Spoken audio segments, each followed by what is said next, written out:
दोस्तों नमस्कार, स्वागत है आपका खबर तक पर। महात्मा गांधी काशी विद्यापीठ में लगातार एक महीने से परीक्षाओं की तिथि में लगातार बदलाव होता जा रहा है। छात्र ये भी कह रहे हैं कि ये परीक्षा नहीं, कोर्ट की तारीख समझ में आ रही है। तारीख पर तारीख मिलती जा रही है। पता नहीं अगली परीक्षा की तारीख क्या होगी। ये बात हमेशा उनके दिमाग में गहरे रूप से संशय में है। अभी एक और परीक्षा की तारीख बदली गई है जो 29 अगस्त को होने वाली थी। पता चला है कि किसी कारण से, अपरिहार्य कारणों से इसमें परिवर्तन कर दिया गया है।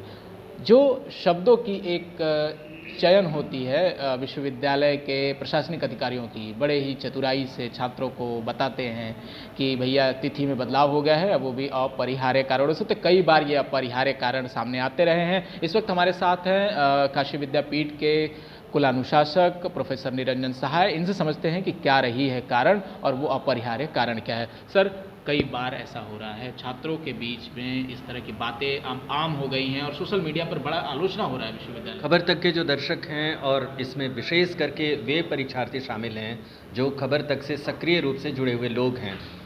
मैं तो एक बात कहना चाहता हूं कि छात्र छात्राओं में रोष होना एकदम स्वाभाविक है, लेकिन जैसे ही वे कारणों की तह तक जाएंगे उनका रोष घटता हुआ सा नज़र आएगा। देखिए, परीक्षार्थी पूरे मनोयोग से तैयारी करते हैं और उस तैयारी के बाद अचानक उनको बता दिया जाता है कि परीक्षा की तिथि टल गई। यह तकलीफ़देह है। लेकिन मैं आपको बता दूं सिलसिलेवार ढंग से कि कुल 8 बार परीक्षाएं टली हैं। पहली मर्तबा माननीय प्रधानमंत्री नरेंद्र मोदी जी का आगमन था। वे हमारे सम्मानीय सांसद हैं और हमें निर्देश मिला था शासन की ओर से कि उस दिन परीक्षा न कराई जाए। तो पहली बार तो उस दिन परीक्षा टली। 2 बार बीएड की परीक्षा में बदलाव होने के कारण परीक्षा टली। सनद रहे एक बात की कि ये सारी तिथियां इन कार्यक्रमों के पहले घोषित कर दी गई थी विश्वविद्यालय के द्वारा। उसके बाद बीएड की 2 परीक्षाएं हुईं और दोनों में बदलाव किया गया, उनकी तिथियों में बदलाव सरकार की ओर से किया गया। तो 2 बार बीएड की परीक्षा के कारण, एक बार पीजीटी की परीक्षा के कारण, एक बार टीजीटी की परीक्षा के कारण और एक बार टेट की परीक्षा के कारण। और सरकार की ओर से यह स्पष्ट निर्देश दिया गया कि प्रतियोगी परीक्षाओं में शामिल होने वाले वे परीक्षार्थी जो बरसों से रोजगार का सपना संजोए हैं, उनके सपने के साथ खिलवाड़ न किया जाए। विश्वविद्यालय उस सपने में बाधा नहीं बनना चाहता था।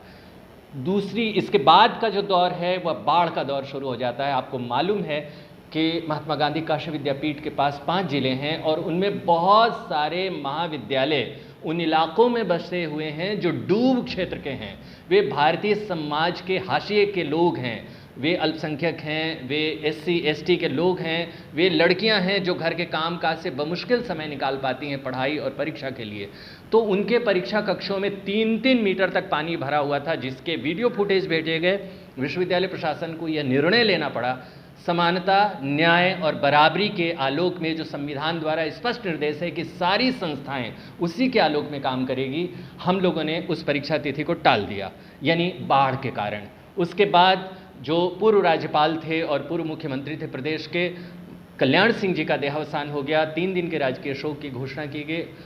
उसके बाद उस परीक्षा को टाला गया, यानी कुल 7 बार हो चुके अब तक। 8वीं बार, अंतिम बार परीक्षा टाला गया, जिससे आपने बात की शुरुआत की थी।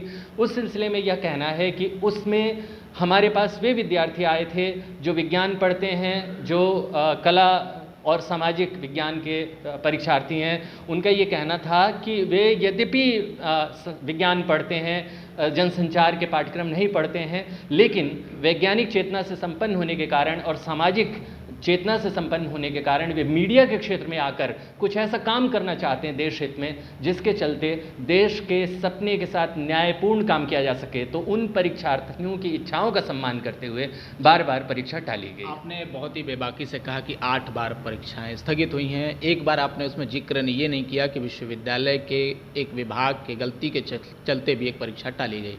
परीक्षा थी मास कम्युनिकेशन 3य वर्ष के बच्चों की, जिसमें पेपर दूसरे प्रश्न पत्र बट गए, जिस दिन उनका परीक्षा होना नहीं था। अभी ये जो परीक्षा टाली गई है 29 अगस्त की, ये जो कारण बताया जा रहा है कि कृष्ण जन्माष्टमी है, रविवार है, ये जब परीक्षा की तिथि का ऐलान होता है तो उस वक्त अधिकारी लोग क्या सोचते हैं?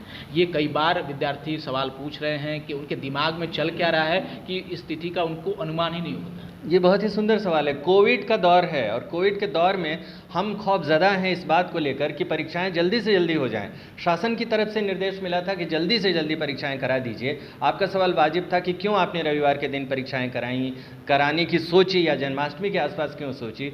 तो उसका कारण सिर्फ इतना था कि हमें शासन से संदेश मिला था कि हो सके तो अगस्त के अंत तक परीक्षा को संपन्न करवा लिया जाए, लेकिन हम केवल एक दिन आगे जा रहे हैं। उस कारण हमें कोविड के खौफ के आलोक में जल्दी से जल्दी परीक्षा संपन्न कराना था, एक बात। और दूसरी बात जो आपने पूछी थी कि विश्वविद्यालय की गलती थी, जो प्रश्न पत्र दूसरा हो गया था, तो इस पे दो बातें कहनी है। एक बात तो यह है कि यह हम मानते हैं कि यह हमारी मानवीय भूल थी, हमें दिक्कत हो गई, भविष्य में इस तरह की गलतियां ना हो, हमसे इस तरह की खामी ना हो, हम इस बात का ख्याल रखेंगे।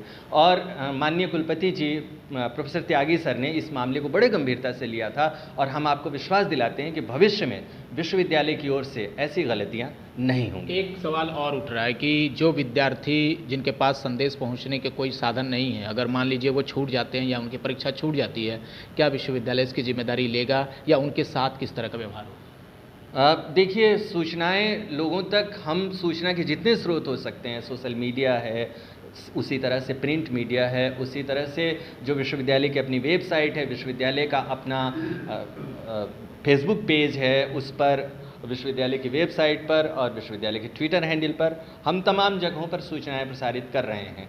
लेकिन उसके बाद जो आप कह रहे हैं, बावजूद इसके यदि परीक्षार्थियों की परीक्षाएं छूट जाती हैं तो क्या विश्वविद्यालय इस पर संवेदनशीलता से विचार करेगा?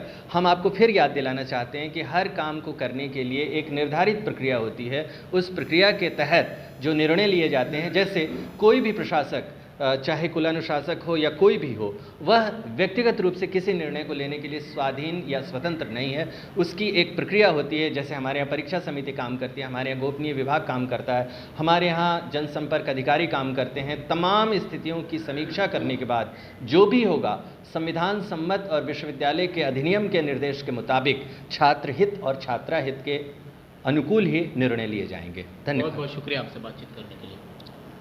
तो हमारे साथ थे चीफ प्रॉक्टर प्रोफेसर निरंजन सहाय। आपने उनकी बातों को सुन लिया है। अब आपके क्या विचार है वो हमें साझा करें। तमाम विश्वविद्यालय के अधिकारियों की भी नज़र रहती है आपकी टिप्पणियों पर, ज़रूर आप हमसे साझा कर सकते हैं। बहुत बहुत शुक्रिया। दीजिए हमें।